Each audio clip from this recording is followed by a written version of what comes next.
আসসালামু আলাইকুম সুপ্রিয় শিক্ষার্থী বন্ধুরা, সবাইকে স্বাগতম জানাচ্ছি এডুকেশন ফেসবুক পেজে আজকের এই পরিসংখ্যান এমসিকিউ সলভিং ক্লাসে। তো আজকের ক্লাসটি তোমরা সবাই একটু শেয়ার করে দাও। আজকের ক্লাসটি অত্যন্ত গুরুত্বপূর্ণ একটি ক্লাস, যেখান থেকে পরিসংখ্যানের এমসিকিউ কিন্তু পরীক্ষায় তোমাদের পড়ে 2 থেকে 3টা এমসিকিউ থাকবেই।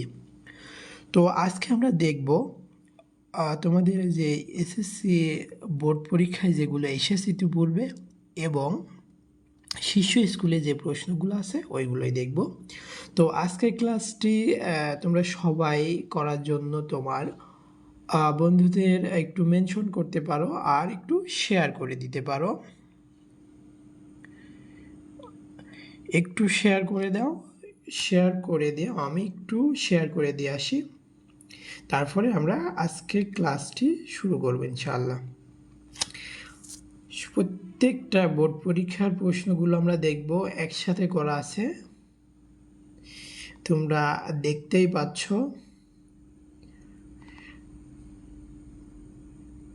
একটু শেয়ার করে দিয়ে এসো, আজকের ক্লাসটি একটু শেয়ার দিয়ে এসো, শেয়ার করে এসো, আমি একটু শেয়ার করে দিয়ে আসি।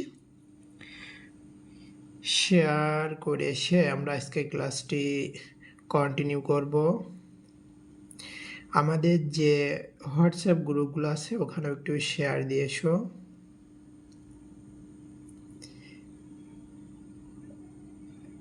আশা করি শেয়ার দিও সবাই। এসএসসি 27 এবং 28 ব্যাচের যে গ্রুপগুলো আছে ওইগুলোতেও শেয়ার দিতে পারো। তোমরা যারা আজকে ক্লাসে জয়েন করেছো তোমাদের নিজ নিজ প্রোফাইলে শেয়ার দিয়ে রাখতে পারো, কারণ এই ক্লাসটি অত্যন্ত গুরুত্বপূর্ণ ক্লাস হতে যাচ্ছে। আর যে টপিক্সটি তোমরা বুঝবে না ওইটা একটু কমেন্টে জানাবে, সঙ্গে সঙ্গে কমেন্ট করবে, আমি আবার করে বোঝাই দিব ইনশাআল্লাহ। তো আজকের ক্লাসটি একটু বেশি বেশি করে শেয়ার দিতে হবে, আর আজকের ক্লাসটি একটু দীর্ঘ সময় ধরে হবে। হ্যাঁ, এই জন্য একটু খাতা কলম বা তোমাদের যে মূল বইটা আছে মূল বইটা নিয়ে বসো, আমার সাথে সাথে সমাধান করো, তাহলে বাসায় আর আলাদা করে পড়া লাগবে না। আর যেগুলো একেবারে কঠিন লাগে ওইগুলো একটু নোট ডাউন করে রাখবা বা লাল কালি দিয়ে দেগে রাখবা, যে ওইগুলোই বেশি বেশি পরীক্ষায় পড়ে, বা যেটা বুঝতে পারছো না ওইটা সরাসরি প্রশ্ন করবে। আমি আর কিছু সময় ওয়েট করব তোমাদের জন্য। ঈদের মধ্যে অনেকে তোমরা ক্লাসে জয়েন করছো আমি দেখতে পাচ্ছি। তো আমার ভয়েস ক্লিয়ারলি শোনা যাচ্ছে কি না এবং সব ঠিকঠাক দেখতে পাচ্ছ কি না একটু কমেন্ট করে জানাতে পারো, কমেন্ট করতে পারো, আমি দেখতেছি। তো আজকে তোমাদের সামনে যেহেতু আমাদের স্মার্ট বোর্ড নাই, আমরা এমসিকিউগুলো লিখে ওইভাবে তোমাদের জন্য টাইপ আকারে সাজাই দিতে পারছি না, এই জন্য আমরা আন্তরিকভাবে দুঃখিত। তোমরা যদি আমাদের সাথে থাকো ইনশাআল্লাহ খুব দ্রুত সময়ের মধ্যেও আমাদের স্মার্ট বোর্ডে তোমরা ক্লাস দেখতে পাবা।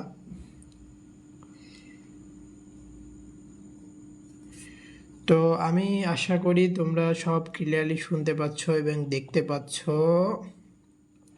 তাহলে আমি প্রথম 1 নাম্বার থেকে শুরু করি। হ্যাঁ, বলছে যে উপাত্তের সর্বোচ্চ মান এত, পরিসর এত হলে সর্বনিম্ন মান কত। ক নাম্বারটা দেখো, যে উপাত্তের সর্বোচ্চ মান কত দিয়েছে 97, পরিসর দিয়েছে 48, হলে সর্বনিম্ন মান কত।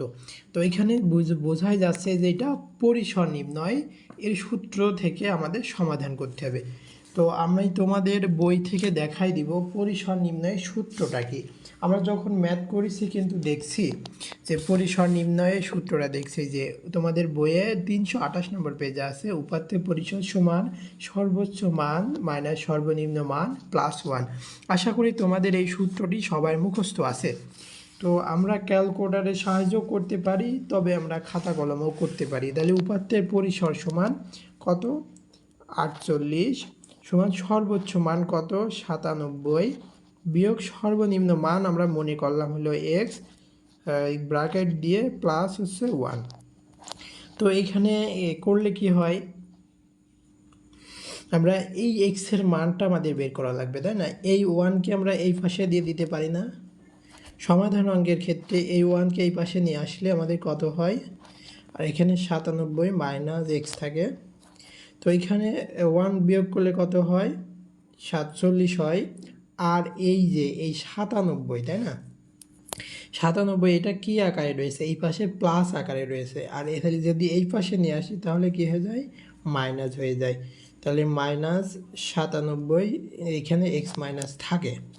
তো -97 থেকে তোমরা ক্যালকুলেটরে করতে পারো -97 বিয়োগ হচ্ছে 47, কত বিয়োগ হচ্ছে, এটা যোগ করতে হবে, এটা 47, 97 বিয়োগ হচ্ছে 47 হচ্ছে 50। হ্যাঁ, 50 এখানে বড়টা ছিল মাইনাস থাকছে, এখানেও মাইনাস থাকছে, তো মাইনাস মাইনাস উভয় পাশে আছে, তাহলে মাইনাস কিন্তু উঠে যাবে। মাইনাস উভয় পাশে আছে মানে মাইনাস উঠে যাবে, তাহলে এক্স সমান হচ্ছে 50, মানে সর্বনিম্ন মান হচ্ছে 50। দেখো তোমাদের বইয়ে দেখো 50 আছে। তো এই যে এক টাইপের অঙ্ক, আমরা এই টাইপের ম্যাথ আর করব না, ঠিক আছে? তোমাদের বলে দেব যে এই টাইপের ম্যাথগুলো বা এইটাই টাইপের উপাত্তের পরিসর নির্ণয়ের সূত্রটি জানলে এই টাইপের প্রশ্নগুলো তোমাদের সব হয়ে যাবে। তো তারপরে আসি যে কোনো শ্রেণীর নিম্নমান এত এবং মধ্যমান এত হলে ওই শ্রেণীর ঊর্ধ্বমান কত? এটা কোনটা? শ্রেণীর মধ্যমান নির্ণয় সূত্র, এটা শ্রেণীর মধ্যমান নির্ণয় সূত্র আমাদের কাজে লাগবে। তো শ্রেণীর মধ্যমান নির্ণয় সূত্র তোমাদের বইয়ে আমি আরেকবার দেখাই দিই। শ্রেণীর মধ্যমান নির্ণয় সূত্রটি দেখাই দিয়ে আমি ম্যাথটা সমাধান দেখাবো। তো শ্রেণী মধ্যমান নির্ণয়ের সূত্র তোমাদের বইয়ে দেখো আছে, শ্রেণী মধ্যমান সমান শ্রেণীর ঊর্ধ্বমান প্লাস শ্রেণী নিম্নমান বাই টু। তাহলে আমাদের এই সূত্র দিয়ে এটা সমাধান করতে হবে। এখানে দেওয়া আছে শ্রেণীর নিম্নমান দেওয়া রয়েছে, শ্রেণী মধ্যমান দেওয়া রয়েছে। তাহলে মধ্যমান সমান আমরা কি জানি? 32 সমান শ্রেণীর উচ্চমান আমরা এক্স ধরলাম, যোগ নিম্নমান কত? এখানে 30/2। তো এটার এখান থেকে এক্সের মান বের করতে হবে। তাহলে এর নিচে কিছু নেই, মানে 1 আছে, 1-এর সাথে এটা আর গুণ করো, তাহলে এক্স প্লাস 3, আর এখানে 32 দুখানি কত হয়? 32 গুণ হচ্ছে 2, 64 হয়। 64, তাহলে এক্স সমান হচ্ছে 64 বিয়োগ হচ্ছে 30। তাহলে এক্স সমান কত আসছে? বিয়োগ হচ্ছে 30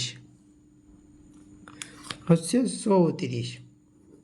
এই 34 দেখো এখানের অ্যান্সার হচ্ছে গ নাম্বার 34, এটার অ্যান্সার হচ্ছে 34। বলছে নিচের কোনটি অবিচ্ছিন্ন চলক?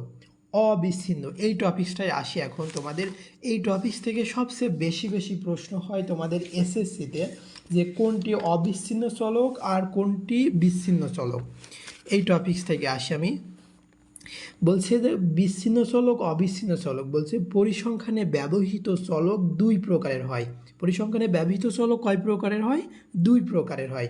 যেমন হলো বিচ্ছিন্ন চলক, আর একটা হচ্ছে অবিচ্ছিন্ন চলক। যে চলকের মান শুধুমাত্র পূর্ণ সংখ্যা হয় তা হচ্ছে বিচ্ছিন্ন চলক। পূর্ণ সংখ্যা মানে ভগ্নাংশ সংখ্যা হবে না, দশমিক সংখ্যা হবে না, বা এমন কোনো সম্পূর্ণ একটা সংখ্যা হবে, সেটা হচ্ছে পূর্ণ সংখ্যা। জানি যে চলকের মান শুধুমাত্র পূর্ণ সংখ্যা হবে, তাই সেটা হচ্ছে বিচ্ছিন্ন চলক। যেমন হচ্ছে প্রাপ্ত নম্বর যেটা আমরা পাই সেটা কিন্তু ওই ভগ্নাংশ বা দশমিক আকারে থাকে না। তারপরে হচ্ছে জনসংখ্যা, এক জায়গায় অনেকজন রয়েছে, সেখানে শিশু আছে, বৃদ্ধ আছে, প্রাপ্তবয়স্করা আছে। আমরা যখন গণনা করি ওইটা তখন কিভাবে গণনা করি? সবগুলোকে পূর্ণ এক বলে ধরে। শিশু বলে কি আমরা বলি না কি যে এটা হাফ বা এটা অর্ধেক, এরকম বলি না, কিন্তু আমরা বলি যে এখানে 10 জন আছে, 5 জন শিশু থাকলেও আমরা বলি যে প্রাপ্তবয়স্ক যদি 5 জন থাকে আর শিশু যদি 5 জন থাকে, সম্পূর্ণ আমরা যদি গণনা করে বলি এখানে 10 জন আছে। আমরা কখনো বলি না যে এখানে 5 জন প্রাপ্তবয়স্ক, হলো 5 জন হচ্ছে শিশু রয়েছে। যদি গণনা করে বলতে হয় 10 জন লোক আছে এখানে, বা 10 জন মানুষ আছে। তো যেমন পাখির সংখ্যা কি অর্ধেক বলা যায় নাকি যে এটা বাচ্চা পাখি বা ওইভাবে বলা যায় না? তাহলে পাখির সংখ্যা হচ্ছে বিচ্ছিন্ন চলক। যেমন হাতির সংখ্যা, যেমন যেমন হলো প্রাপ্ত নম্বর, জনসংখ্যা, এগুলো হচ্ছে কি বিচ্ছিন্ন চলক। তারপর আসছে কি, তাই হলো জনসংখ্যামূলক উপাত্ত হচ্ছে কি বিচ্ছিন্ন জনসংখ্যামূলক উপাত্ত হচ্ছে বিচ্ছিন্ন চলক। আর যে চলকের মান যে কোনো বাস্তব সংখ্যা হতে পারে, যে চলকের মান যে কোনো বাস্তব সংখ্যা হতে পারে সেই সকল চলক হচ্ছে অবিচ্ছিন্ন চলক। মানে বাস্তব সংখ্যা হতে পারে, যেমন ভগ্নাংশ সংখ্যা হতে পারে, যেমন হলো তাপমাত্রা। যেমন আমরা বলি কি যে আজকে তাপমাত্রা কত, বলি না কি যে 30 ডিগ্রি, আমরা বলি 30 ডিগ্রি হলো হলো 30 ডিগ্রি 5 30.5 ডিগ্রি সেলসিয়াস বা 40.3 ডিগ্রি সেলসিয়াস। আমরা সরাসরি কিন্তু বলি না যে আজকে 30 ডিগ্রি রয়েছে। ভগ্নাংশ সংখ্যা থাকে বা দশমিক চলে আসে, এই ধরনের সংখ্যা হিসেবে তাপমাত্রা হচ্ছে কি অবিচ্ছিন্ন চলক। কোনো বাস্তব সংখ্যা, যেমন বয়স, মানুষের বয়স কেমন হয় আমরা সরাসরি বলতে পারি না যে এর বয়স হলো 15 বছর বা এর 16 বছর। 15 বছর 2 মাস 3 দিন এরকম হয়, বা 16 বছর 7 মাস 3 দিন এমন হয়, কিন্তু সরাসরি বলতে পারি না, পূর্ণ সংখ্যা হয় না। তাহলে বয়সও কি একটা, বয়স কি এই যে অবিচ্ছিন্ন চলক। আর উচ্চতাকে আমরা কি 5 ফিট 3 ইঞ্চি, 5 ফুট 4 ইঞ্চি, 5 ফিট এরকম সরাসরি আমরা 5 ফুট এরকম উচ্চতা কিন্তু সরাসরি ওই যে কোনো 5 ফুট এরকম সামথিং হয়ে থাকে, সবসময় সামথিং থাকে। দেখো উচ্চতাও কি একটা অবিচ্ছিন্ন চলক। ওজন, মানুষের ওজন বা অন্য কিছুর ওজন যখন আমরা পরিমাপ করি, 3 কেজি বা হলো 3 কেজি এত গ্রাম বা 5 কেজি এত গ্রাম বলতে পারি, বা 3 মণ 2 কেজি, এর মানে দশমিক চলেই আসে। তাহলে ওজনও আছে অবিচ্ছিন্ন চলক, ওজন হচ্ছে অবিচ্ছিন্ন চলক। জিপিএ কেমন হয়, জিপিএ হলো 3.50 বা 5.00, তারপরে 4.93, এই জিপিএ সংখ্যাটাও কি অবিচ্ছিন্ন চলক। তো ওজন ইত্যাদি কোনো উপাত্তে যে কোনো বাস্তব সংখ্যা ব্যবহার করা হয়, তাই এগুলোর মধ্যে ব্যবহৃত চলক হচ্ছে অবিচ্ছিন্ন চলক। আবার দেখো অবিচ্ছিন্ন চলকের দুটির মধ্যবর্তী যে কোনো সংখ্যা ওই চলকের অবিচ্ছিন্ন, মানে দুটি সংখ্যা নাও, এখানে দুটি সংখ্যা নাও, হলো 90 আর হলো 94, এই দুটো যোগ করে 2 দিয়ে ভাগ করলেও দেখবা যে দশমিক সংখ্যা চলে আসে, এটাও কি অবিচ্ছিন্ন চলক হয়। তো অনেক সময় শ্রেণীর হলো ব্যবধান অবিচ্ছিন্ন করার প্রয়োজন হয়, শ্রেণীর ব্যবধান, এটা আমি গত ক্লাসে দেখাইছিলাম, এখানে আর প্রয়োজন নাই। তাহলে হচ্ছে বিচ্ছিন্ন চলকটা কি, এই যে নিচের কোনটি অবিচ্ছিন্ন চলক। অবিচ্ছিন্ন চলক মানে দশমিক সংখ্যা থাকবে, যেমন জনসংখ্যা পূর্ণ সংখ্যা থাকে, শিক্ষার্থীর সংখ্যা পূর্ণ সংখ্যা থাকে, জন্মসাল পূর্ণ সংখ্যা থাকে, বয়স, এখানে বয়সটা হচ্ছে অবিচ্ছিন্ন চলক, মানে দশমিক সংখ্যা চলে আসে। তাহলে এইটার প্রশ্ন উত্তর হচ্ছে গ নাম্বার।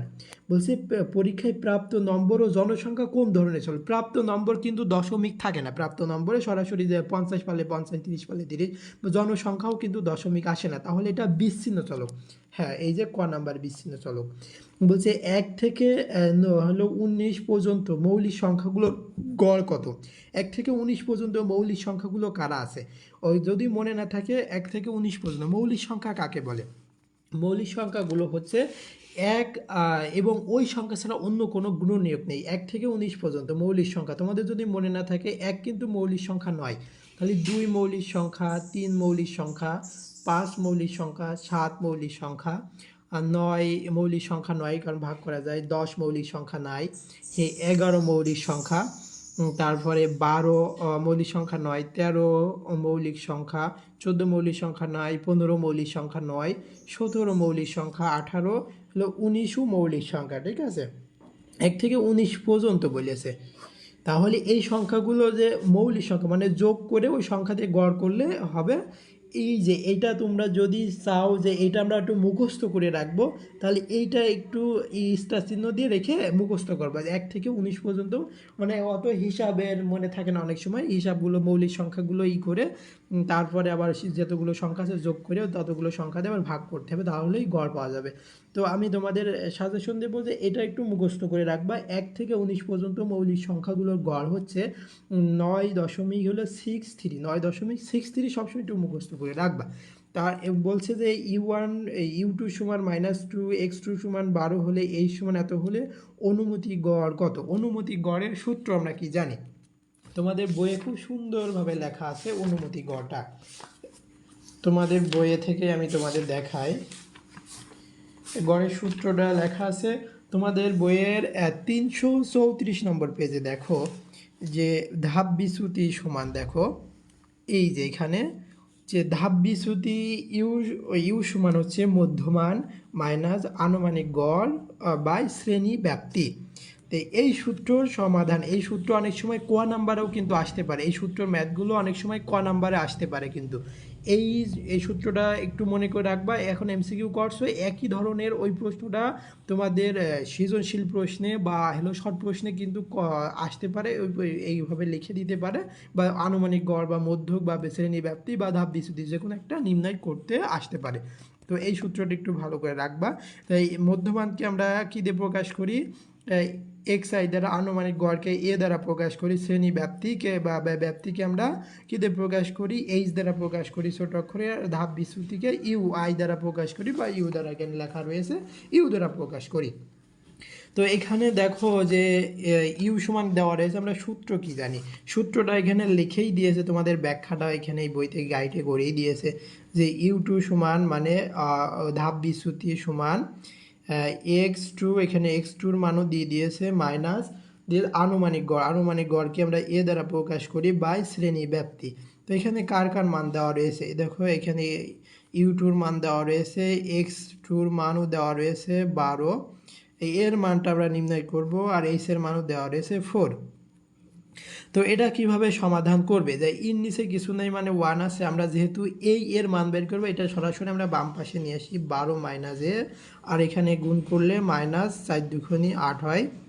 তো এর মান মাইনাস এ সমান এই 12 এদিকে কি আকার রয়েছে প্লাস রয়েছে, এই পাশে নিয়ে আসলে 12 হলো মাইনাস হয়ে যায়, 12 মাইনাস হয়ে যায়, তাহলে -8 মাইনাস 12 করলে কত হয়, মাইনাস হচ্ছে 20 হয়, -20, এই পাশেও মাইনাস রয়েছে, তাহলে মাইনাস কিন্তু উঠে যায়, মাইনাস উঠে যায়, তাহলে হয় কত, এ সমান হচ্ছে 20 হবে, এ সমান হচ্ছে 20 হবে। দেখো এখানে 20 আছে কিনা, হ্যাঁ এর ক নাম্বার সঠিক হয়েছে, আমাদের 20 হবে।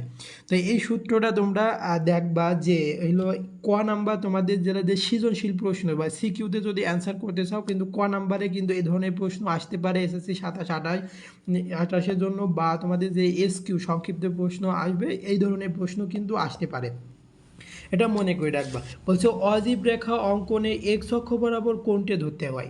গত ক্লাসে কিন্তু আমরা অজীব রেখা শিখছি, অজীব রেখা আঁকতে হলে এক্স অক্ষ বরাবর কি ধরতে হয়।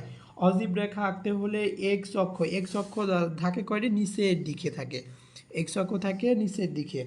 এক্স অক্ষ আমরা কি ধরি, অবিচ্ছিন্ন শ্রেণীকে আমরা এক্স অক্ষ ধরি, এক্স অক্ষ আমরা অজীব রেখা অঙ্কনের সময় এক্স অক্ষে ধরি অবিচ্ছিন্ন শ্রেণী।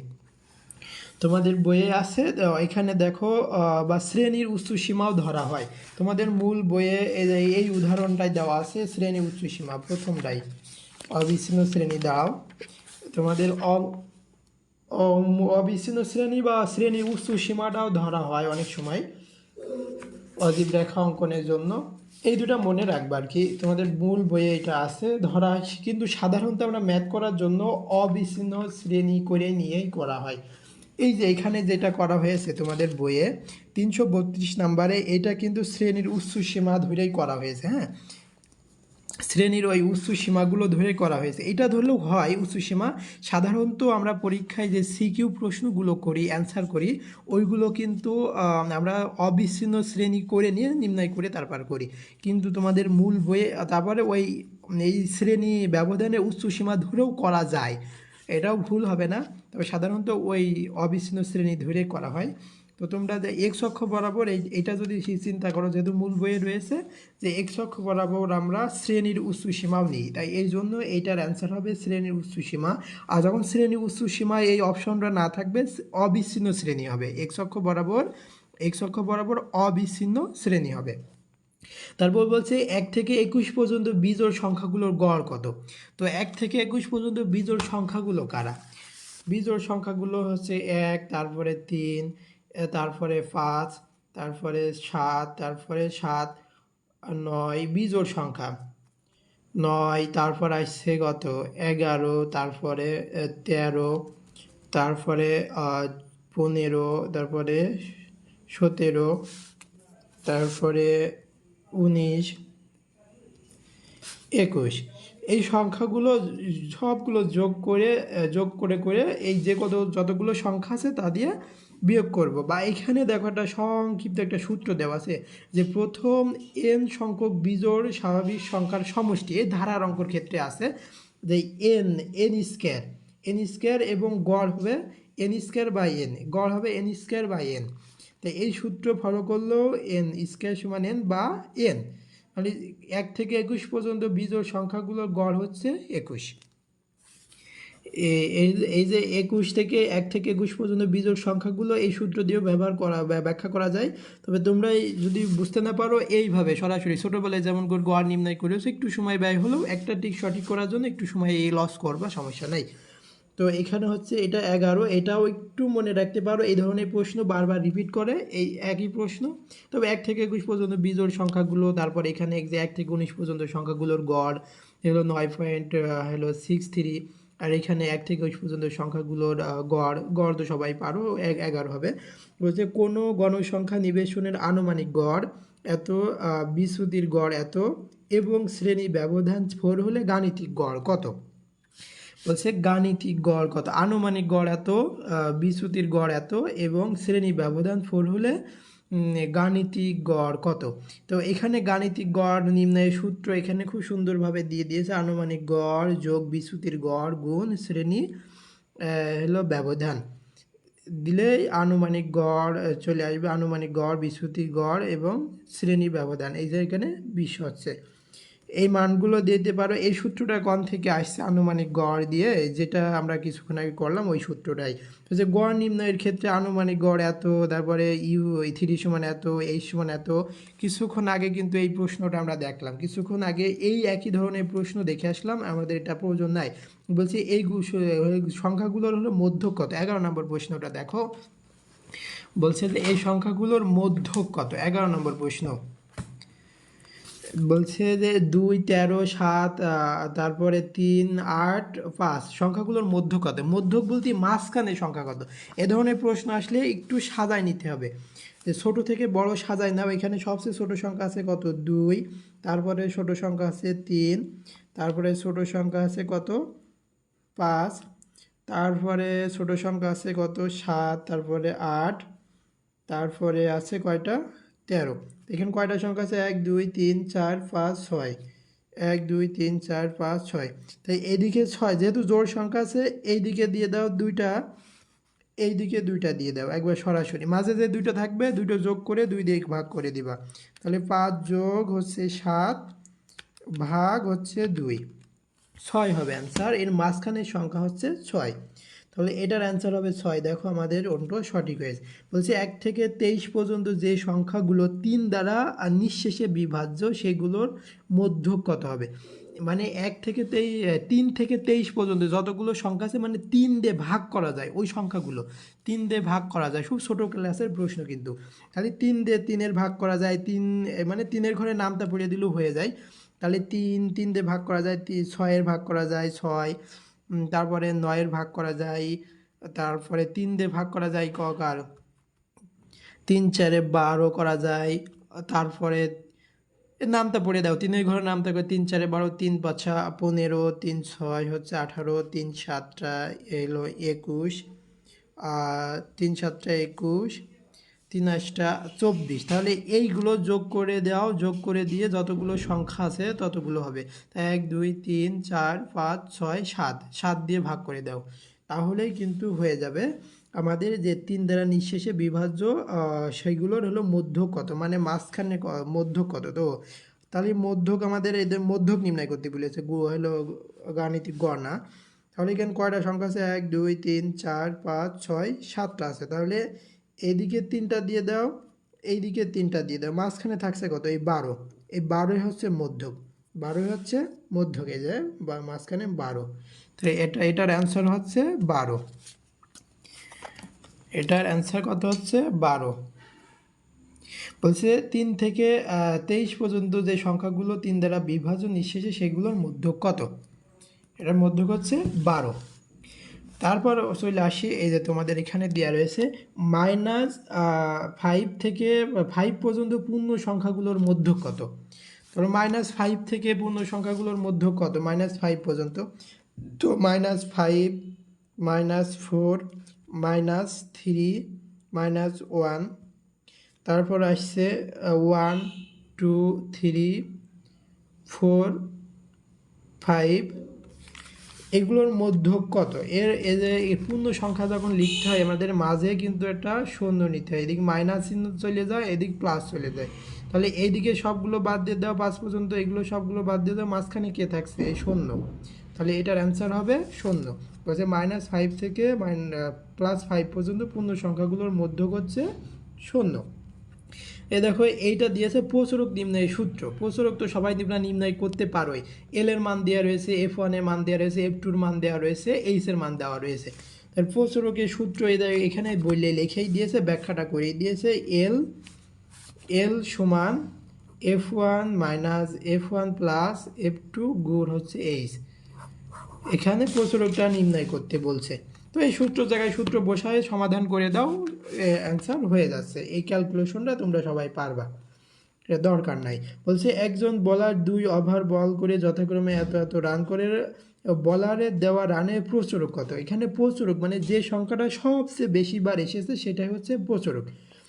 প্রচুরক সবচেয়ে বেশি এসেছে দেখো 6, 1, 2 দুইবার এসেছে, 6 তিনবার এসেছে 6, তাহলে এখানে প্রচুরক হচ্ছে 6। মানে প্রচুরক কাকে বলে? যে সংখ্যা, যে উপাত্তে যে সংখ্যাটি সবচেয়ে অধিকবার থাকে সেটা হচ্ছে প্রচুরক। প্রচুরক কিন্তু একের অধিক হতে পারে। প্রচুরক কি হতে পারে? একের অধিক প্রচুরক হতে পারে। মানে 2 সংখ্যাটা 3বার রয়েছে, 3 সংখ্যাটা 4বার রয়েছে, তবে প্রথমত ওই 3 সংখ্যাটা হবে, তারপরে 2ও কিন্তু প্রচুরক হবে। তো এখানে যেহেতু এমসিকিউ, এই জন্য একটাই সবচেয়ে বেশিবার এসেছে, 6 সংখ্যাটা দেখো 3বার এসেছে, এই জন্য প্রচুরক হবে 3। বলছে পরীক্ষায় প্রাপ্ত জিপিএ কোন ধরনের চলক? তো জিপিএ কোন ধরনের চলক? জিপিএ কি আসে? জিপিএ সংখ্যায় কিন্তু ভগ্নাংশ সংখ্যা চলে আসে। ভগ্নাংশ সংখ্যা বলছে 3.50 বা 4.00, 4.25, এগুলো মানে দশমিক চলে আসে। এই জিপিএ সংখ্যা প্রাপ্ত পরীক্ষায় জিপিএ সংখ্যা কি সংখ্যা? অবিচ্ছিন্ন চলক। কোন ধরনের চলক? অবিচ্ছিন্ন চলক। মানে বিচ্ছিন্ন চলকের মান শুধুমাত্র পূর্ণ সংখ্যা হয়, কিন্তু অবিচ্ছিন্ন চলকের মান যে কোনো বাস্তব সংখ্যা হয়। তাহলে আশা করি এটা বুঝতে পারছো। নিচের কোনটি বিচ্ছিন্ন চলকের উদাহরণ? বিচ্ছিন্ন চলকের পূর্ণ সংখ্যা যেমন জনসংখ্যা, জনসংখ্যা বয়স, বয়স হলো অবিচ্ছিন্ন চলক, উচ্চতা অবিচ্ছিন্ন চলক, তাপমাত্রা অবিচ্ছিন্ন চলক। কিন্তু বিচ্ছিন্ন চলক জনসংখ্যা পূর্ণ সংখ্যায় প্রকাশ করা যায়। তাহলে জনসংখ্যা কি চলক? জনসংখ্যা হচ্ছে বিচ্ছিন্ন চলক। বলছে উপাত্ত সমূহ সারণীভুক্ত করা হলে প্রতি শ্রেণীতে যতগুলো উপাত্ত অন্তর্ভুক্ত হয় তার নির্দেশক নিচের কোনটি? মানে প্রতি উপাত্তগুলো সারণীভুক্ত যদি করা হয়, প্রতি শ্রেণীতে যতগুলো উপাত্ত অন্তর্ভুক্ত হয় তার নির্দেশক নিচের কোনটি? নির্দেশক হচ্ছে শ্রেণীর হলো গণসংখ্যা, নির্দেশক হচ্ছে গণসংখ্যা। ট্যালি চিহ্নর মাধ্যমে দেখানো হয়, ওইটা আমরা কি আলাদা করে আবার দেখি গণসংখ্যা। তাহলে এটা হচ্ছে নির্দেশ করা হয় গণসংখ্যার মাধ্যমে, প্রকাশ করা হয় লিখে। বলছে নিচের কোনটি নির্ণয়ের জন্য ক্রমযোজিত গণসংখ্যা সারণী প্রয়োজন হয়? গাণিতিক গড় নির্ণয় করার জন্য কি ক্রমযোজিত গণসংখ্যার প্রয়োজন হয়? না। শ্রেণী ব্যবধি নির্ণয় করার জন্য না, প্রয়োজন পড়ে না। মধ্যক নির্ণয় করার জন্য কিন্তু ক্রমযোজিত গণসংখ্যা প্রয়োজন পড়ে। মধ্যক নির্ণয় করতে গেলে আমাদের ক্রমযোজিত গণসংখ্যার প্রয়োজন পড়ে। তাহলে নিচের কোনটি নির্ণয়ের জন্য ক্রমযোজিত গণসংখ্যা? আর ক্রমযোজিত আর হলো অজীব রেখা অঙ্কন করার ক্ষেত্রেও কিন্তু ক্রমযোজিত গণসংখ্যা প্রয়োজন হয়। অবিচ্ছিন্ন শ্রেণী ও অজীব রেখা অঙ্কন করার সময় কিন্তু ক্রমযোজিত গণসংখ্যা লাগে। মধ্যক নির্ণয় করার ক্ষেত্রেও হলো ক্রমযোজিত গণসংখ্যার প্রয়োজন হয়। মধ্যক নির্ণয় অজীব রেখা অঙ্কনের ক্ষেত্রে কেবল ক্রমযোজিত গণসংখ্যার প্রয়োজন হয়। অজীব রেখা অঙ্কনে ওয়াই অক্ষ বরাবর কি করতে হয়? ক্রমযোজিত গণসংখ্যা নিতে হয়। হ্যাঁ, এই ব্যাখ্যাটা দেখো এখানে দিয়েছে। তো এটা একবারে এটার সাথে দুটো প্রশ্নটাই মুখস্থ হয়ে যায়। অজীব রেখা অঙ্কনের ক্ষেত্রে আর মধ্যক নির্ণয়ের ক্ষেত্রে ক্রমযোজিত গণসংখ্যা লাগে। বলছে ধাপ বিচ্যুতি ইউআই সমান কত? ইউআই সমান xi মাইনাস এ গুণ এইচ। এই সূত্রটা কিছুক্ষণ আগে তোমাদের মূল বইয়ে দেখে আসলাম।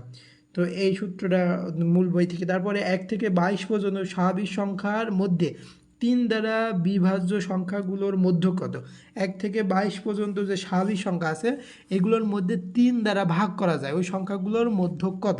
কিছুক্ষণ আগে আমরা করলাম 1 থেকে 22 পর্যন্ত সংখ্যাগুলোর মধ্যে এই যে 3 দ্বারা বিভাজ্য সংখ্যাগুলো, মানে 3-এর ঘরে নামটা পড়ে দিলে হয়ে যাবে। এর মাঝখানে সংখ্যা কত? 12। দেখো এটার অ্যান্সারও দেখো সেই 12ই রয়েছে। 3 দ্বারা বিভাজ্য সংখ্যা পেয়ে গেছি। তো এখানে বলছে সমান্তর ধারায় অন্তর্ভুক্ত ক্ষেত্রে মধ্যপদ শেষ পদ সমান্তর ধারা অঙ্ক করেছো তোমরা সাধারণ ম্যাথে 13 নম্বর। বলছে 30 থেকে 75-এর মধ্যবর্তী মৌলিক সংখ্যাগুলোর মধ্যে মধ্যক নিচে করে। 30 থেকে 75 পর্যন্ত মৌলিক সংখ্যা কারা আছে? 31 মৌলিক সংখ্যা, 37 মৌলিক সংখ্যা, 41 মৌলিক সংখ্যা, তারপর আসছে 43 মৌলিক সংখ্যা, 47 মৌলিক সংখ্যা, 53 মৌলিক সংখ্যা, 59 মৌলিক সংখ্যা, 61 মৌলিক সংখ্যা। এই মৌলিক সংখ্যার মধ্যে মোট আছে হলো 11টা। এই মধ্যক নির্ণয়ের ক্ষেত্রে 11 যোগ 1/2 এই সরাসরি একটা সূত্র, মানে 6তম পদ, মানে মধ্যক নির্ণয়ের অঙ্ক যে তোমরা বইয়ে দেখেছো পরীক্ষায় অ্যান্সার করার জন্য, ওই একই সূত্র দিয়ে করা। যেহেতু এখানে জোড় রয়েছে, বিজোড় রয়েছে, বিজোড় হলে মধ্যক নির্ণয়ের সূত্র কি? n+1/2তম পদ। তাহলে n+1/2, এখানে n মোট হলো কত? 11, 11 যোগ 1/2। আমরা ক্লাসে কিন্তু এই মধ্যক নির্ণয় দেখাইছি, অত প্রয়োজনে বলছে উপাত্তগুলোর মধ্যক কত, মানে ছোট থেকে বড় সাজায় নাও, সাজায় নিয়ে দেখো যে কোনটা মাঝে পড়ে। তো এইটা সাজায় নিলে কত? এখানে সবচেয়ে ছোট সংখ্যা আছে দেখো 9, তারপরে ছোট সংখ্যা আছে কত? 10, তারপরে 9, 10, তারপরে আছে 14, তারপরে আছে 11 আছে দেখো 11, 9, 10, 11, তারপরে 9, 10, 11, 12 আছে 12, তারপরে আছে 14, তারপর আছে 15, তারপর আছে এখানে আর কত আছে? 18। এটা মাঝখানে সংখ্যা কত? 1, 2, 3, 4, 5, 6, 7টা। তাহলে এদিক 3টা দিয়ে দাও, এদিকেও 3টা দিয়ে, মাঝের সংখ্যা থেকে 12। তাহলে এটার অ্যান্সার হবে 12, মধ্যক হচ্ছে 12। দেখো এর মধ্যক হচ্ছে 12। তো এখানে বোর্ড পরীক্ষা কি প্রশ্ন কিন্তু মাত্র 70টার মতো প্রশ্ন এসেছে বোর্ড পরীক্ষায়। তো এই প্রশ্নগুলো যদি বুঝে বুঝে করা যায় তোমরা কিন্তু পরীক্ষায় ফুল মার্ক এখান থেকে অ্যান্সার করতে পারবা। তো এইখানে এই সংখ্যাগুলোর মধ্যেও মধ্যক কোনটি বলেছে, তো ওইভাবে সাজায় নিবা, ছোটো থেকে বড় সাজায় নিবা। যদি বিজোড় হয় তাহলে সূত্রের মাধ্যমে করে নিবা, যদি জোড় হয় সূত্রের মাধ্যমে করে নিবা, আর সাজায় নিবা। এখানে বলছে মধ্যক নির্ণয়ের সূত্র, এই অঙ্ক আমরা করেছি। এল সমান দিয়ে দিয়েছে, এফ সি সমান দিয়েছে, এফ এম সমান দিয়েছে, এইচ সমান দিয়েছে, এন সমানও দিয়ে দিয়েছে। তাহলে মধ্যক নির্ণয়ের সূত্র সরাসরি সূত্র বসাই, আমরা ক্লাসে কিন্তু এগুলো দেখেছি। এটা আমার মনে হয় না তোমাদের আর প্রয়োজন আছে গলায় করে দেওয়ার। তারপর হচ্ছে কোনো শ্রেণী নিবেশনের প্রচুরক এত, তারপরে এল সমান দিয়ে দিয়েছে এত, F1 সমান এত, F2 সমান এত হলে শ্রেণী ব্যবধান কত, মানে এইচের মান কত। তো আমরা প্রচুরক নির্ণয়ের সূত্রটা কি জানি?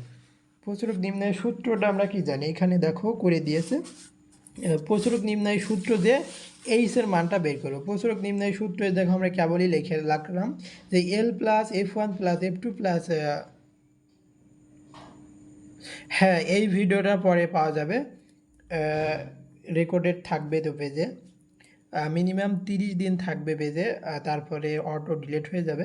তবে এল সমান হচ্ছে প্রচুরক F1 হলো প্রচুরক শ্রেণীর গণসংখ্যা মাইনাস পূর্ববর্তী শ্রেণী গণসংখ্যা, F2 হচ্ছে প্রচুরক শ্রেণীর গণসংখ্যা মাইনাস পরবর্তী শ্রেণীর গণসংখ্যা, এইচ হচ্ছে শ্রেণী ব্যাপ্তি। তো এখান থেকে এইচের মানটা বের করতে বলেছে তোমার। এই এইচের মানটা, এল এর মান দেওয়া রয়েছে, F1 এর মান, F2 এর মান দেওয়া রয়েছে, এইচের মান বের করো। তো এখানে একটু ক্যালকুলেশন করলে কিন্তু এইচের মান বের করতে পারবা। এটা বলছে যে এগুলোর মধ্যক কত, এগুলো সাজাই নিবা। 3, 5, 3, 5, 7 হলো 10, 15, এর মধ্যে মাঝখানে মধ্যক কত? তাহলে 3, 5, 7, 10, 15, মাঝখানে আছে কত? 2, এদিক দুটো বাদ দিয়ে দাও, এদিক দুটো বাদ দিয়ে দাও, মাঝখানে আছে কত? 7। তাহলে এটার মধ্যগুলো 7 হবে অ্যান্সার। হ্যাঁ একেবারে ইজি। বলছে যে প্রদত্ত উপাত্তের মধ্যক কত হবে, এ সারণী দিয়ে আছে, সারণী দিয়ে দিয়েছে। এই ধরনের মধ্যক কিন্তু আমি ক্লাসে দেখাইছি। এই ধরনের মধ্যক থাকলে মোট গণসংখ্যাকে যোগ করতে হবে। মোট গণসংখ্যা এখানে কত আছে, এখানে যদি যোগ করো মোট গণসংখ্যা এখানে দেখো 29 যোগ করে দিয়েছে। তো মোট গণসংখ্যা এটা কি, এটা বিজোড় না? বিজোড় হলে কোন সূত্র করতে হয়? n+1/2তম পদ, n+1/2তম পদ। বিজোড় হলে এই সূত্রই, বিজোড় হলে এই সূত্র ফলো করতে হবে। তাই এই সূত্র ফলো করেছে বলছে 15তম পদ। তাহলে মোট গণসংখ্যার এটা কি নির্ণয় করা লাগে? ক্রমযোজিত গণসংখ্যা। উপর থেকে গুণে এসো, 5 আর 8 যোগ করো, কত হয়? 5 আর 8 যোগ করলে কত হয়? 5 যোগ হচ্ছে 8 হচ্ছে 8, এখানে কত হচ্ছে? 13।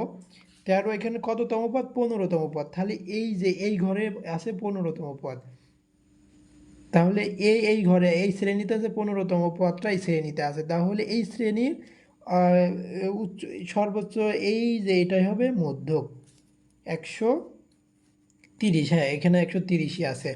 বলছে উপাত্ত এই সংখ্যাগুলো কি বলছে এবার? বলছে যে সংখ্যাগুলোর মধ্যক কত।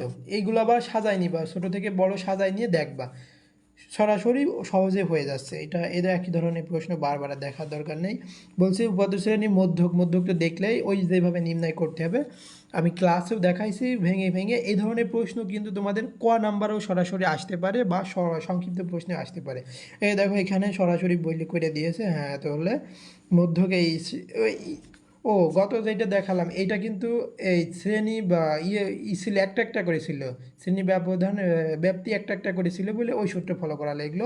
আর যখন এই যে দুটা দুটা করে থাকবে, তখন কিন্তু আমরা মূল যে সূত্র মধ্যক নির্ণয়ের যে মূল সূত্র আমরা প্র্যাকটিস করেছি পরীক্ষায় অ্যান্সার করার জন্য সিকিউ, সেই সূত্র আমাদের ফলো করতে হবে। বলছে গণসংখ্যা সারণী প্রস্তুত করতে হলে প্রথমে কোনটি প্রয়োজন হয়? বলছে গণসংখ্যা সারণী প্রস্তুত করতে হলে প্রথমে কোনটি প্রয়োজন হয়? তো এটা তোমাদের বই থেকে আমি একটু দেখাই দিই, তাহলে তোমরা আর ভুল হবে না। তোমাদের বই থেকে একটু দেখাই দিব, তাহলে তোমাদের আর ভুল হবে না। বলছে আমরা জানি গুণবাচক নয় এমন সংখ্যাসূচক তথ্যাবলী পরিসংখ্যানের উপাত্ত, অনুসন্ধানী উপাত্ত পরিসংখ্যানের কাঁচামাল, এগুলো অবিন্যস্তভাবে থাকে এবং অবিন্যস্ত উপাত্ত থেকে সরাসরি প্রয়োজনীয় সিদ্ধান্তে উপনীত হওয়া যায় না। প্রয়োজন হয় উপাত্তগুলো বিন্যস্ত ও সারণীভুক্ত করার।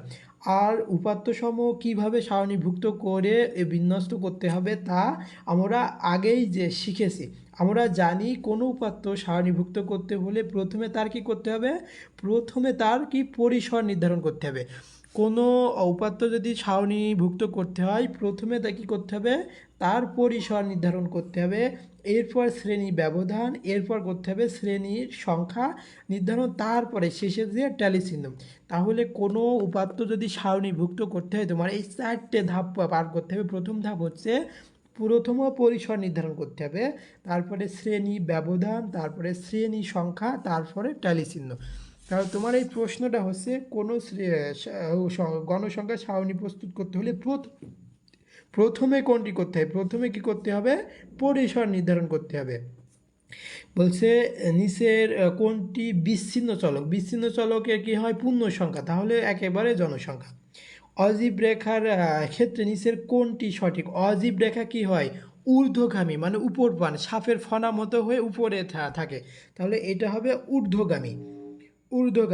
তো এই দেখো আবার এই সমষ্টি নির্ণয়ের সূত্রে আবার বলে দিয়েছে নির্ণয়ে এটা গড়, নির্ণয়ে গড় হলে একে কি বলা হয়? এই একে বলা হবে কি?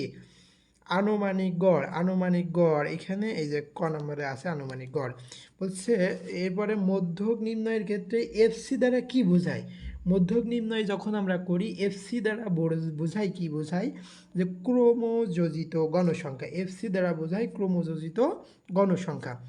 মধ্যক নির্ণয়ের ক্ষেত্রে এফসি দ্বারা কি বোঝায়? ক্রমযোজিত গণসংখ্যা। আমরা ক্লাসে এইগুলো খুব ডিটেলসে করাইছি, তোমরা টাইপ ভিত্তিক আকারে তোমাদের সাজাইয়ে দিয়েছি আমাদের প্রাইভেট গ্রুপগুলোতে, ওখান থেকে দেখতে পারবা। বলছে ক্রমযোজিত গণসংখ্যার প্রয়োজন হয় কখন? এটা আমরা দেখে আইছি মধ্যক নির্ণয়ের ক্ষেত্রে ক্রমযোজিত প্রয়োজন হয়, অজীব রেখা অঙ্কনের ক্ষেত্রে ক্রমযোজিত গণসংখ্যা প্রয়োজন হয়, মানে এই দুটো সঠিক। বলছে এত এত উপাত্তগুলোর গড় এত, এগুলো সবগুলো গড় করে দেখতে হবে এই গড় এত হয় কি না। প্রচুরক এখানে কোনো সংখ্যায় প্রচুরক শূন্য শূন্য দুইবার এসেছে, আর মধ্য কত শূন্য, সাজায় দেখতে হবে এগুলো সবগুলো সঠিক আছে কিনা। তো এখানে সঠিক থাকছে 2 নাম্বার আর হচ্ছে 3 নাম্বার। এটা যদি করে দেখাই, করেও দেখতে পারো, সমস্যা নাই। এবার আসো এই যে এখানে ওইটা করে দেখা হয়েছে 38 নাম্বার বলছে এদের সারণী একটা দিয়ে দিয়েছে এখানে সারণীতে হলো প্রচুরক শ্রেণী কোনটা মানে সবচেয়ে বেশি গণসংখ্যা আছে দেখো এইটা তাহলে প্রচুরক শ্রেণী 17 থেকে 19, হ্যাঁ এটা সঠিক আছে। তারপরে মধ্যক নির্ণয়ের ক্ষেত্রে এফসি হচ্ছে কত 7, এফসি হচ্ছে 7, এটা 7। আর প্রচুরক নির্ণয়ের ক্ষেত্রে F1 by F1 plus F2 সমান 1/3, এই তিনটাই হচ্ছে সঠিক হচ্ছে, তিনটাই সঠিক হচ্ছে। তো তোমাদের আরও ডিটেলসে একটু বোঝানোর জন্য মধ্যক নির্ণয়ের সূত্রটা আমি একটু তোমাদের দেখাই দিই। তোমাদের বইয়ে তো আছে মধ্যক নির্ণয়ের সূত্র, এখান থেকে আমি দেখাই দিচ্ছি।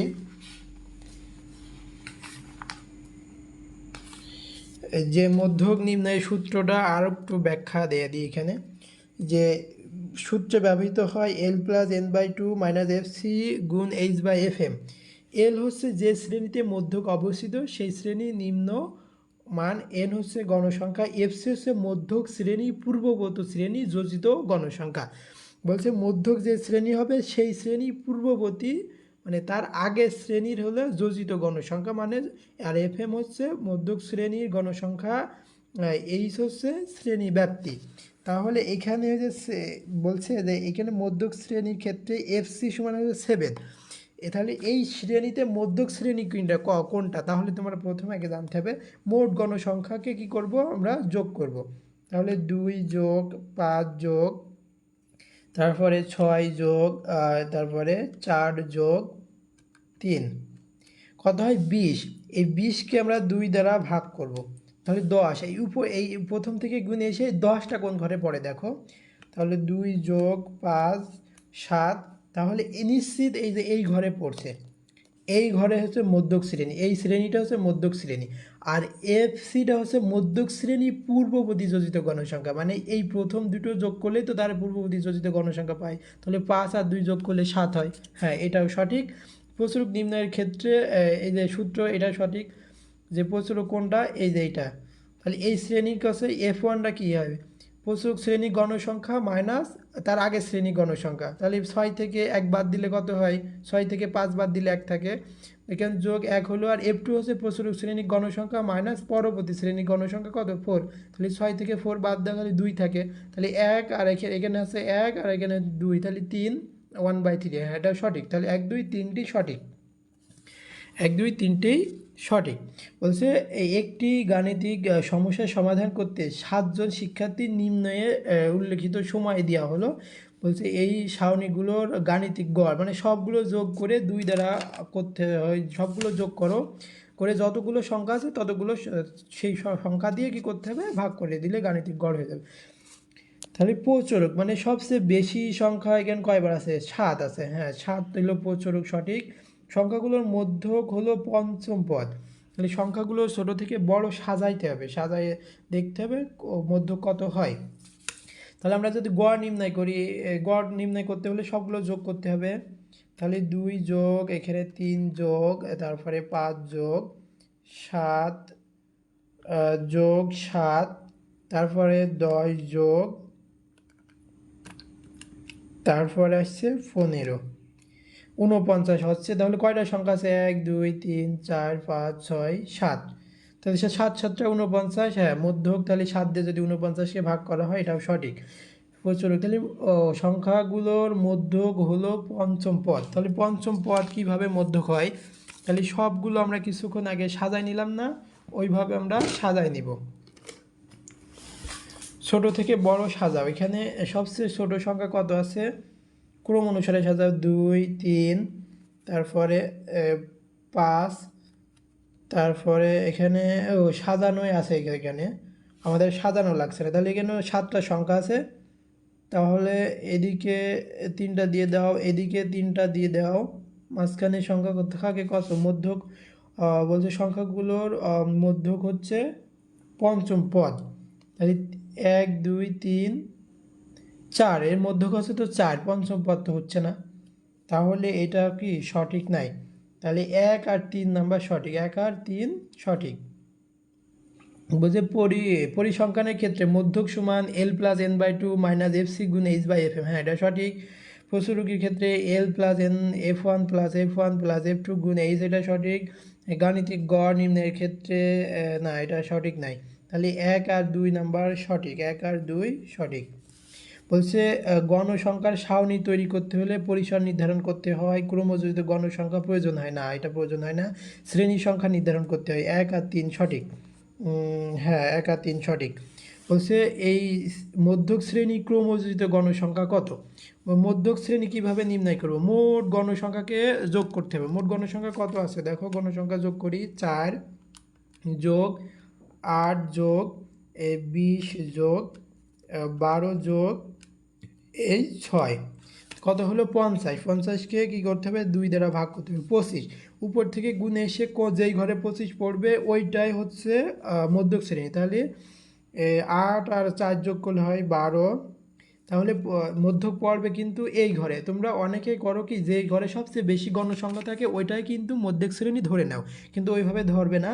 মোট গণসংখ্যা যোগ করবে, যোগ করে 2 দ্বারা ভাগ করে এই উপর থেকে গুণে আসবে, গুণে এসে যেই ঘরে ওই ভাগফলের সমান পড়বে সেই ঘরের শ্রেণী হচ্ছে মধ্যক শ্রেণী। তাহলে এই শ্রেণী বলছে মধ্যক শ্রেণী ক্রমযোজিত গণসংখ্যা। তাহলে মধ্যক শ্রেণী ক্রমযোজিত গণসংখ্যা কত হবে, 4 যোগ হলো 8 যোগ হচ্ছে 20 কত 32। মধ্যক শ্রেণী ক্রমযোজিত গণসংখ্যা 32। প্রচুরক কত? সবচেয়ে বেশি গণসংখ্যা আছে কোন ঘরে, এই যে 20, এই ঘরে প্রচুরক কত? তাহলে প্রচুরক আমরা ক্যালকুলেশন করে দেখতে পারি, করতে হবে, করে হলো নির্ণয় করতে হবে। প্রচুরক শ্রেণী সূত্রের মাধ্যমে করতে হবে, সূত্রের মাধ্যমে। যে এই সূত্র কিছু দেখলাম না, এর প্রচুরক শ্রেণী কত, এইটা। তাহলে এল হচ্ছে প্রচুরক শ্রেণীর নিম্নমান, এল এর মান হচ্ছে এই হলো 50 যদি ধরো, আর এফ ওয়ান হচ্ছে কি প্রচুরক শ্রেণীর গণসংখ্যা মাইনাস পরবর্তী শ্রেণীর গণসংখ্যা। পরবর্তী শ্রেণীর গণসংখ্যা কত, এই 8 বা 20 থেকে 8 বাদ দাও, ওখানে 12 হবে, এফ ওয়ান সমান 12, আর এফ টু সমান প্রচুরক শ্রেণীর গণসংখ্যা মাইনাস পরবর্তী শ্রেণীর গণসংখ্যা। তাহলে 20-এর মধ্যে 12 বাদ দাও, তাহলে 8 থাকে। তাহলে এখানে থাকছে কত, 8। তাহলে এফ টুর মান 8 আর এফ ওয়ানের মান হচ্ছে 12, আর এই হচ্ছে শ্রেণী ব্যবধান। শ্রেণী ব্যবধান কীভাবে নির্ণয় করবে, এই সমান নির্ণয় করবে, এই 40 থেকে 31 বিয়োগ যোগ হচ্ছে 1 করবে।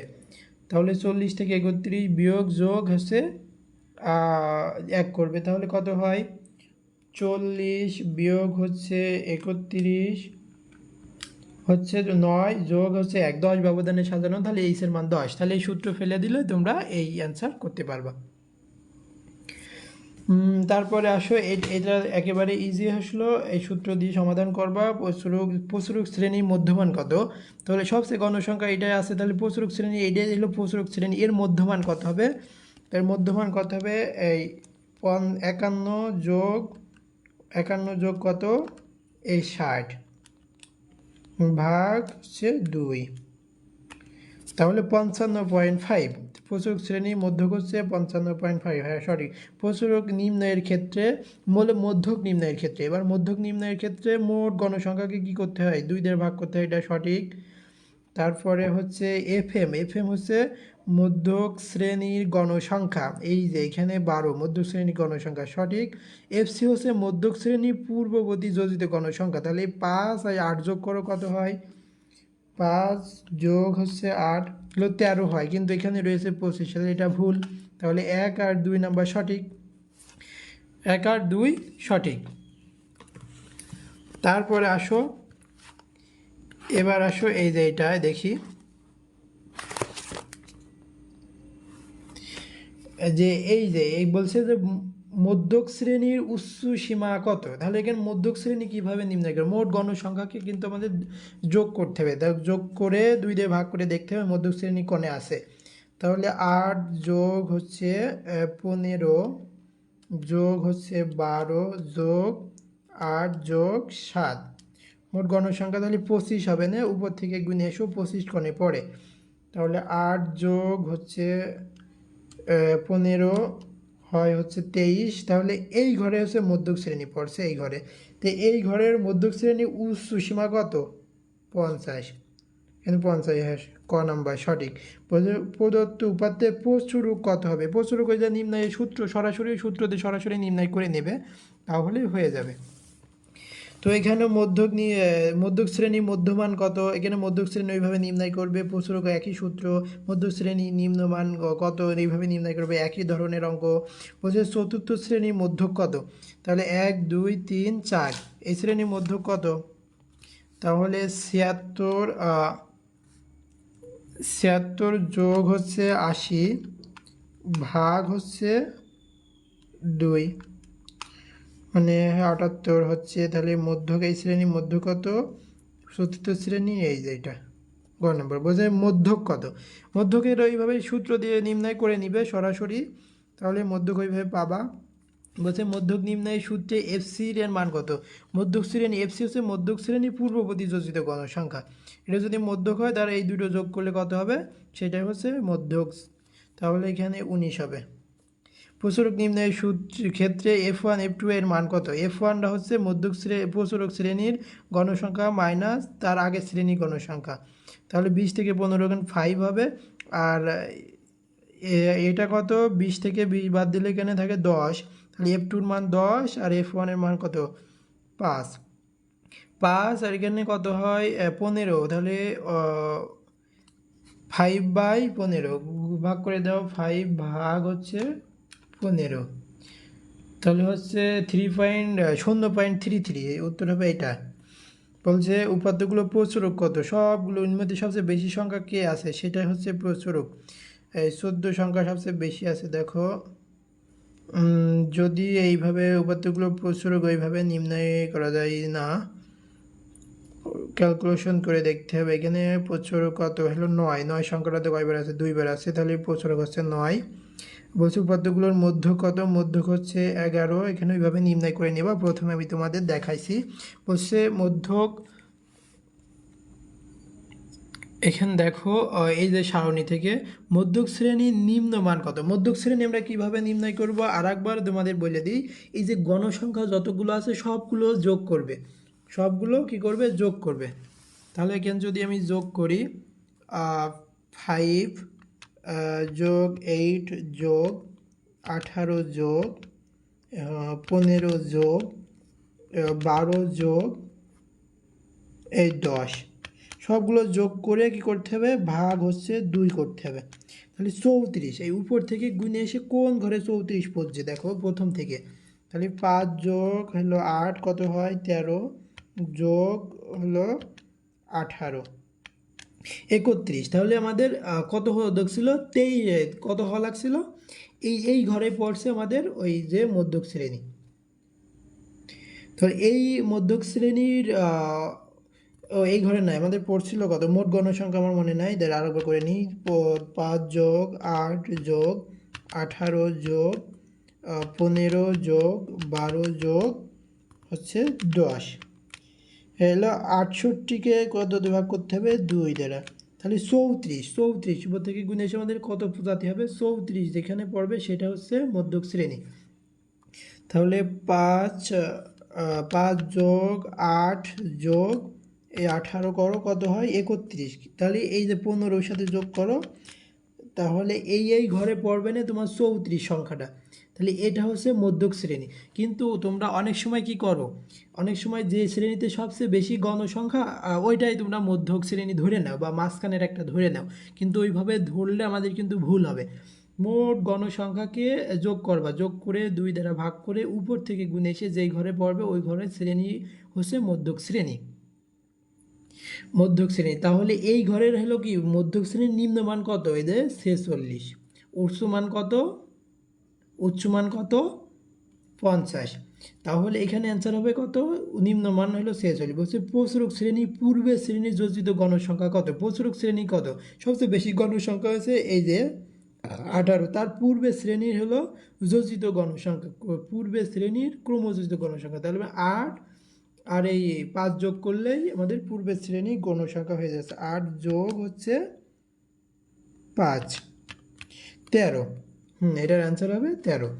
তো এটাও দেখো মধ্যক শ্রেণী কোনটি, এখানে আবারও নির্ণয় করতে দিয়েছে মধ্যক শ্রেণী কোনটি, তাহলে এই গণসংখ্যা সবগুলো যোগ করবা, তোমরা অনেকে ধরে নিতে পারো যে সবচেয়ে বেশি গণসংখ্যা আছে এটা 22, এটাই হলো মধ্যক শ্রেণী, কিন্তু দেখো ওটাও হতে পারে, আমরা 4 যোগ আমরা 18 আমরা প্রসেসিং ফলো করব। 4 যোগ 18 22 যোগ হচ্ছে 18, মোট গণসংখ্যা হচ্ছে 62। তাহলে 62কে 2 দ্বারা ভাগ করলে হয় কত? 31। উপর থেকে এখান এদিক থেকে গুণে এসো, তাহলে 4 যোগ হচ্ছে 18, এখানে 22 আছে কিন্তু আমাদের হতে হবে 31। তাহলে 31 সংখ্যাটা কিন্তু এই ঘরেই আছে। তাহলে এই শ্রেণী হচ্ছে মধ্যক শ্রেণী। এই শ্রেণী হচ্ছে মধ্যক শ্রেণী 51 থেকে 60, 51 থেকে 60 হচ্ছে মধ্যক শ্রেণী। গ নাম্বার বলছে উপাত্তের প্রচুরক কত? প্রচুরক আমরা সূত্রের মাধ্যমে করব। এই যে এটা হলো প্রচুরক শ্রেণী, এটার মাধ্যমে করে নিব। তো বলছে চতুর্থ শ্রেণী মধ্য কত? চতুর্থ শ্রেণী প্রথম, দ্বিতীয়, তৃতীয়, চতুর্থ করে নেবা মধ্যক। মধ্যক ওইভাবে নির্ণয় করে নেবা। F1 প্লাস F2 এর মান কত? তাই F1 এর মান কত? F1 হচ্ছে প্রচুরক শ্রেণীর গণসংখ্যা মাইনাস পরবর্তী শ্রেণীর গণসংখ্যা। F2 হচ্ছে প্রচুরক শ্রেণীর গণসংখ্যা মাইনাস পরবর্তী শ্রেণীর গণসংখ্যা। এই দুটো যোগ করলে আমরা এটা পেয়ে যাচ্ছি, F2 এর মান পেয়ে যাচ্ছি। তাহলে এখানে প্রচুরক শ্রেণী কত? এখানে 20। 20-এর থেকে এই 8 বাদ দাও, কত হয়? 20 বিয়োগ হচ্ছে 8 হচ্ছে 12। F1 এর মান হচ্ছে 12, F2 এর মান কত হবে? 20-এর মধ্য থেকে বিয়োগ হচ্ছে 7 করো, তাহলে 13 হয়। 13 যোগ হচ্ছে 12, তাহলে এটা হচ্ছে 25। বলছে প্রদত্ত সারণীর মধ্যক কত? একই নিয়মে ওইভাবে করে নিবা, মধ্যক শ্রেণী ওই নির্ণয় করার, তারপর মধ্যক নির্ণয় করবা। প্রদত্ত সারণী প্রচুরক কত? সবচেয়ে বেশি গণসংখ্যা যেটাই আছে সেটাই হচ্ছে প্রচুরক শ্রেণী। ওইভাবে প্রচুরক নির্ণয় করতে হবে সূত্রের মাধ্যমে। বলছে কোনো বাড়ির 9 জন লোকের বয়স যথাক্রমে দেওয়া আছে, প্রদত্ত উপাত্তের পরিসর নির্ণয় করো। পরিসর নির্ণয়ের সূত্র আমরা কিন্তু প্রথমে আগেই দেখে এসেছি যে পরিসর সমান উপাত্তের পরিসর সমান সর্বোচ্চ মান মাইনাস সর্বনিম্ন মান যোগ 1। তো এখানে সবচেয়ে বেশি বড় সংখ্যা, সবচেয়ে বড় সংখ্যা যেটা আছে ওইটার সাথে বিয়োগ করো। এই দেখেন সূত্র তো দিয়েই দিয়েছে, +1। সবচেয়ে বড় হলো 60, সবচেয়ে ছোট হলো 25, যোগ 1 হলো প্রচুরক হচ্ছে 36। মধ্য কত? সবগুলো ক্রম অনুসারে সাজায় নিবা, সাজায় নিয়ে মধ্য মাঝখানে যে সংখ্যাটা থাকবে সেটা নিয়ে সরাসরি বসাই দিবা। শ্রেণী ব্যবধান 10 হলে শ্রেণী সংখ্যা কত হবে? তাহলে শ্রেণী ব্যবধান 10 হলে যে শ্রেণী সংখ্যা কত হবে? তাহলে উপাত্তের পরিসর তো আমরা জানি, শ্রেণী সংখ্যা নির্ণয়ের সময় উপাত্তের পরিসর বাই শ্রেণী ব্যবধান। তাহলে এখানে 36 ভাগ হচ্ছে 10 দাও, 36 ভাগ হচ্ছে 10, 36 ভাগ 10 3.6, মানে শ্রেণীর মধ্যে হলো শ্রেণীর সংখ্যা সবসময় পূর্ণ সংখ্যায় লিখতে হয়। 3.5 হয়েছে মানে কত হবে? 4 হবে, পূর্ণ সংখ্যা হবে, পরবর্তীতে পূর্ণ সংখ্যা হয়, আমরা দেখে এসেছি পূর্বে। তো আমাদের এই ছিল বোর্ড পরীক্ষার প্রশ্নগুলো, আমাদের দেখা হয়ে গেল। এবার আমরা দেখব শীর্ষ স্কুলের প্রশ্নগুলো। শীর্ষ স্কুলের প্রশ্নগুলো আমরা এখন দেখব। খুব ভালো করে বলছে উপাত্তগুলোর প্রচুরক কত? সবচেয়ে বেশি যেটা আছে সেটা হচ্ছে প্রচুরক। তো এখানে একের মানে একই সংখ্যা একের অধিকবার নেই, তাই এটাই প্রচুরক হবে না। বলছে উপাত্তগুলোর মধ্য কত? এই মধ্যক যেভাবে নির্ণয় করে দেখাইছি তোমাদের ক্লাসে, ওই ক্লাসে এইভাবে এই সারণী থেকে নির্ণয় করে দেখাইছি। ওই যে কোন সূত্র ব্যবহার করবে এখানে? যে উপাত্তগুলো জোড় হলে n সমান n+1/2 তম পদ যোগ n+1/2 তম পদ যোগ n+1/2 তম পদ, এই সূত্র ব্যবহার করবা। আর যখন বিজোড় হবে n+1/2 তম পদ, আর যখন জোড় হয় n/2 তম পদ যোগ n/2 যোগ 1 তম পদ বাই টোটাল ভাগ হলো /2 দিয়ে মধ্যক নির্ণয় করতে হয়।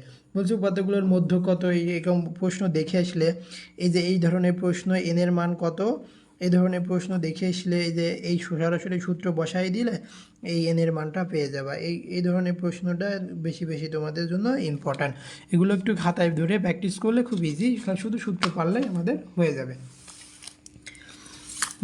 তারপরে বলছে রেমিটেন্স কোন ধরনের চলক? রেমিটেন্স কোন ধরনের চলক? এটা একটু ভিন্ন, নতুন একটা প্রশ্ন। রেমিটেন্স কোন ধরনের চলক? অবিচ্ছিন্ন চলক। রেমিটেন্স কিন্তু দশমিক আকারে আসে। রেমিটেন্স 1000 টাকা পাঠালে কত % রেমিটেন্স দেবে সেট করা থাকে, ওইটাই দশমিক বা ভগ্নাংশ সংখ্যা চলে আসে। তাহলে রেমিটেন্স হচ্ছে অবিচ্ছিন্ন চলক, রেমিটেন্স হচ্ছে অবিচ্ছিন্ন চলক।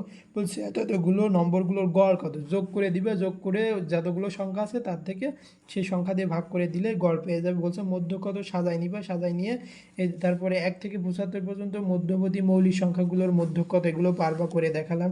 অজীব রেখা অঙ্কনের ক্ষেত্রে এক্স অক্ষ বরাবর কি নেওয়া হয়, এক্স অক্ষ বরাবর নেওয়া হয় হচ্ছে শ্রেণীর উচ্চ সীমা নেওয়া হয়। প্রথমে দেখাইছি পরীক্ষায় প্রাপ্ত জিপিএ কোন ধরনের চলক, অবিচ্ছিন্ন চলক। প্রথমে দেখাইছি এই যে সূত্র দিয়ে মধ্যক নির্ণয় করতে পারবা। প্রচুরক নির্ণয়ের সূত্রটি কোনটি সঠিক, L+N/2 minus F1 plus N বা F2 plus F1 plus F2 গুণ H। তাহলে ক নম্বরটা সঠিক। নিম্নে কোনটি নির্ণয়ের ক্ষেত্রে যোজিত গণসংখ্যা জানা প্রয়োজন, কোনটি নির্ণয়ের ক্ষেত্রে যোজিত মানে ক্রমযোজিত গণসংখ্যা প্রয়োজন হয়, অজীব রেখা অঙ্কর ক্ষেত্রে যোজিত বা ক্রমযোজিত গণসংখ্যা প্রয়োজন হয়। বলছে প্রদত্ত উপাত্তের সংখ্যা n বিজোড় হলে মধ্যক নির্ণয়ের সূত্র কি, n+1/2 তম পদ, n+1/2 তম পদ। ক নাম্বার সঠিক।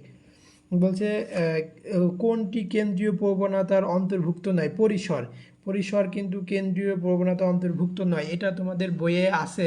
কেন্দ্রীয় প্রবণতার সাহায্যে 3টা জিনিস পরিমাপ করা যায়, প্রচুরক, মধ্য, গাণিতিক গড়। প্রচুরক, মধ্য, গড় নির্ণয় করা যায় কেন্দ্রীয় প্রবণতার সাহায্যে, এই 3টা জিনিস। বলছে ক্রমযোজিত গণসংখ্যা প্রয়োজন হয় কখন, ক্রমযোজিত গণসংখ্যা প্রয়োজন হয় আমাদের অজীব রেখা অঙ্কনের ক্ষেত্রে ক্রমযোজিত গণসংখ্যা প্রয়োজন হয়, আর হলো মধ্যক নির্ণয়ের ক্ষেত্রে ক্রমযোজিত গণসংখ্যা প্রয়োজন হয়। এই দুটো নির্ণয়ের ক্ষেত্রে আগেও দেখেছি কেন্দ্রীয় প্রবণতায় পরিমাপ করা যায় গড়, মধ্যক, প্রচুরক, 3টাই সঠিক। গড়, মধ্যক, প্রচুরক। বলছে উপাত্তগুলোর গড়, এত গড় নির্ণয় করবে। প্রচুরক, প্রচুরক দেখবা যে 45 প্রচুরক, আর মধ্য কত নির্ণয় করে নিবা, মাঝখানে কোনটা আছে নির্ণয় করলে 1 2 3ই সঠিক। এখানে সহজে আছে এগুলো, এগুলো আমরা দেখে আসলাম। তারপরে চলে আসো এই যে এখানে এই ধরনের প্রশ্ন আমরা কেবলই দেখে আসলাম। বলছে প্রচুরক শ্রেণী কন্ত্রা, এদের পর মধ্যক শ্রেণী এফসি কত দেখলাম কিছুক্ষণ আগে, এগুলো দেখলাম। বলছে গণসংখ্যার সারণী তৈরি করতে পরিসর নির্ধারণ করতে হয় সঠিক, ক্রমযোজিত গণসংখ্যা প্রয়োজন হয় না, শ্রেণী সংখ্যা নির্ণয় করতে হয়। তাহলে 1 আর 3 সঠিক, 1 আর 3 সঠিক। বলছে মধ্যক শ্রেণী কোনটি, তোমরা কিছুক্ষণ আগে খুব সুন্দর করে দেখালাম। মধ্যক নির্ণয় করো, হ্যাঁ ওগুলো করবা। উপাত্তগুলোর প্রচুরক কত, মানে যে সংখ্যাটা সবচেয়ে বেশি বার এসেছে সেটা হচ্ছে প্রচুরক। 9 সংখ্যা এসেছে একবার, দুবার, তাহলে প্রচুরক হচ্ছে 9। উপাত্তের মধ্যক কত, এই ক্রম অনুসারে সাজায় নিয়ে দুই পাশে দুটো ভাগ করে দেবে, জোড় থাকলে দুটো সংখ্যা, ওই দুটো যদি সংখ্যা থাকে যোগ করে নিয়ে 2 দিয়ে ভাগ করে দেবে, তাহলে মধ্যক পেয়ে যাবে। মধ্যক শ্রেণী ক্রমযোজিত গণসংখ্যা কত, তাহলে মধ্যক শ্রেণী আশা করি এটা ক্রমযোজিত, মধ্যক শ্রেণী ক্রমযোজিত গণসংখ্যা, এই 3টা যোগ করো, যোগ করলে বসালেই হবে কত, এখানে 35। প্রচুরক কত নির্ণয় করবা, মধ্যক শ্রেণীর ক্ষেত্রে এফসি হচ্ছে মধ্যক শ্রেণীর পূর্ববর্তী যোজিত গণসংখ্যা। মধ্যক শ্রেণীর আগে নির্ণয় করো, তার পূর্ববর্তী যোজিত গণসংখ্যা হবে না 19। প্রচুরক শ্রেণী নির্ণয়ের ক্ষেত্রে এটা নির্ণয় করবা, একেবারে ইজি, একটা করাই দিয়েছি।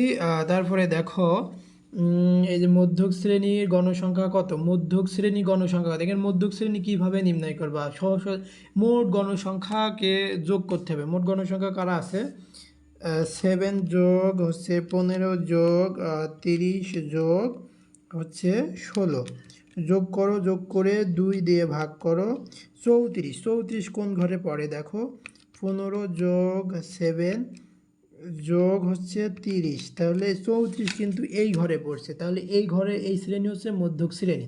বলছে মধ্যক শ্রেণীর গণসংখ্যা কত, মধ্যক শ্রেণীর গণসংখ্যা তাহলে 30।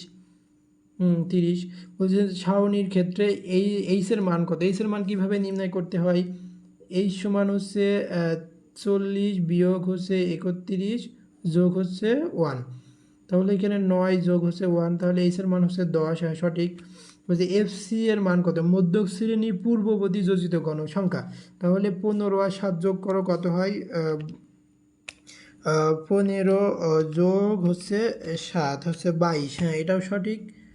বলছে F1 এবং F2 এর মান কত, F1 এর মান কত, প্রচুরক শ্রেণী কোনটা, হ্যাঁ এই ঘরের প্রচুরক শ্রেণীর F1টা কীভাবে নির্ণয় করতে হয়? প্রচুরক শ্রেণীর গণসংখ্যা 30 থেকে তার আগের শ্রেণীর গণসংখ্যা বিয়োগ করতে হয় কত?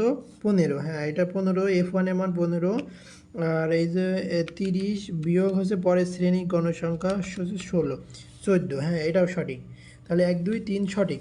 বলছে প্রদত্ত উপাত্তের মধ্যক শ্রেণীর ঊর্ধ্বসীমা কত? তাহলে মধ্যক শ্রেণী যেতে হবে তার ঊর্ধ্বসীমা কত? মধ্যক শ্রেণী এইটাই আসছে, এটা হচ্ছে মধ্যক শ্রেণী, এর হলো ঊর্ধ্বসীমা সবচেয়ে বড় মান কত? 50। প্রদত্ত উপাত্তের প্রচুরক কত? প্রচুরক নির্ণয় করে দেখাবা প্রদত্ত উপাত্তের। তো গড় নির্ণয়ের ক্ষেত্রে আনুমানিক গড় এত হলে Q3 এত এর মান কত? তো আশা করি আজকের ক্লাসটি তোমাদের খুব হেল্পফুল হবে। তো আজকে এই পর্যন্ত রাখছি, তোমরা পরবর্তী ক্লাসে আমন্ত্রণ জানিয়ে আজকে শেষ করছি। তোমরা ততক্ষণ সবাই ভালো থাকবা, সুস্থ থাকবা। তোমরা এই প্রশ্নগুলো আরও বেশি বেশি প্র্যাকটিস করার জন্য তোমাদের যাদের সাপ্লিমেন্ট বই আছে বা মেইডিস বই আছে ওইগুলো প্রশ্নগুলো বোর্ডেরগুলো দেখতে পারো।